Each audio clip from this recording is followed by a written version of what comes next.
তোমরা কি জানো, কখনো কখনো ছোট্ট কিছু ভাগ করে নেওয়া থেকেও অনেক বড় আনন্দ পাওয়া যায়। আইজুর আজকের সকালটা এমনই এক মজার অভিজ্ঞতায় ভরপুর। চলো দেখে আসি কিভাবে সে আবিষ্কার করলো শেয়ার করার জাদু।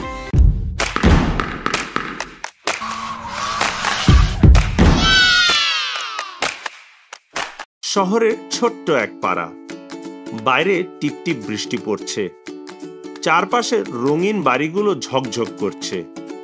ডাইনিং টেবিলে বসে আছে 7 বছরের ছেলে আইজু। তার দাদার পাশে বসে মিষ্টি গন্ধ ছড়ানো দুধ চালের পায়েস খাচ্ছে। আইজু মজা করে খাচ্ছে আর তার দাদা মিষ্টি হেসে দেখছে। আহা, পায়েসটা দেখতে তো দারুণ লাগছে, আমায় 1 চামচ দেবে? আইজু তার পায়েসের বাটি শক্ত করে ধরে মাথা নেড়ে বলে, না দাদা, এটা আমার। দাদা ধীরে ধীরে হাসলেন। শোনো আইজু, যখন আমরা কিছু ভাগ করে নিই অন্যরা খুশি হয়, আর যারা খুশি করে সবাই তাদের ভালোবাসে। আইজু চিন্তায় পড়ে গেল। ভাগাভাগি করা মানে ভালোবাসা ছড়ানো। আইজু একটু ভেবে 1 চামচ পায়েস দাদার দিকে বাড়িয়ে দেয়। ঠিক আছে দাদা, তুমি একটু খেতে পারো। দাদা খুশি মনে খায়। আইজুর মুখেও হাসি ফুটে ওঠে।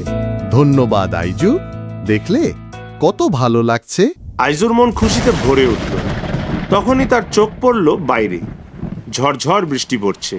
দাদা, আমি বাইরে যাচ্ছি।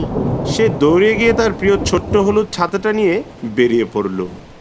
সাবধানে যেও, আর মনে রেখো, শেয়ারিং ইজ কেয়ারিং। বৃষ্টি পড়ছে।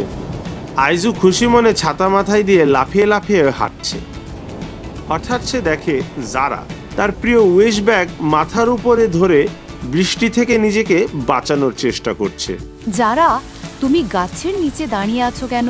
আমি সামনের ছোট্ট দোকানের দিকে যাচ্ছিলাম, কিন্তু হঠাৎই বৃষ্টি শুরু হয়ে গেল। ব্যাগটা মাথার উপরে ধরেও কিছুতেই নিজেকে শুকনো রাখতে পারছিলাম না।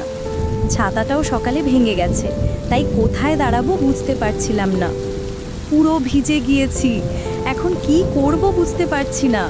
আইজু দাদার কথা মনে করে। সে হাসে আর তার ছাতাটা জারার দিকে একটু এগিয়ে দেয়। এসো, আমরা একসাথে ছাতা শেয়ার করি। আইজু তার ছাতা শেয়ার করে নিল আর দুজনে একসাথে মজা করতে করতে হাঁটতে লাগলো। রাস্তার পাশে একটা ছোট্ট বিড়াল ছানা ভিজে কাঁপছিল। আইজু দেখে থামল। আইজুর মনে পড়লো দাদার কথা, শেয়ারিং ইজ কেয়ারিং। সে বিড়াল ছানাটার মাথার উপরে ছাতা ধরল, যতক্ষণ না বিড়াল ছানাটা একটু শুকনো জায়গায় চলে গেল।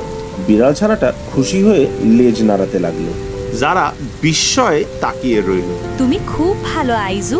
ঠিক তখনই সামি, আইজুর বন্ধু, দৌড়াতে দৌড়াতে এলো। তার মাথা পুরোপুরি ভিজে গেছে। আইজু, যারা, আমি ছাতা আনতে ভুলে গেছি, পুরো ভিজে গেছি। আইজু ও যারা একসাথে হেসে উঠল। আইজু ছাতাটা আরো একটু উঁচু করলো। এসো সামি, ছাতায় জায়গা আছে সবার জন্য। তিনজনে একসাথে ছাতার নিচে দাঁড়ালো। মজা করে একে অপরকে ধাক্কা দিচ্ছে, কিন্তু সবাই মোটামুটি শুকনো থাকলো।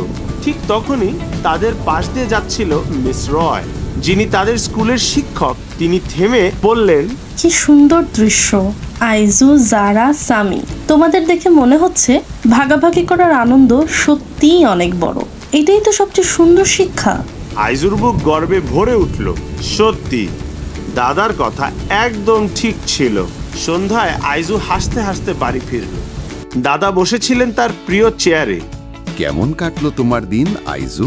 আমি আমার ছাতার যারার সাথে ভাগ করেছি, বিড়ালটাকে সাহায্য করেছি, সামিকেও ছাতার নিচে নিয়েছি, আর মিশ্রয় বললেন এটা পৃথিবীকে সুন্দর করে তোলে। দাদা, তুমি ঠিক বলেছিলে, শেয়ার করলে সত্যিই ভালো লাগে। দাদা খুশি হয়ে আইজুর মাথায় হাত বুলিয়ে দিলেন। আমি তোমার উপর খুব গর্বিত আইজু। আইজু বুঝতে পারল শেয়ারিং মানে শুধু কিছু দেয়া নয়, বরং একসাথে আনন্দ ভাগ করে নেয়া। ভালোবাসা ছড়াও, খুশি ফেরাও। শেয়ার করা মানেই আনন্দ বাড়ানো।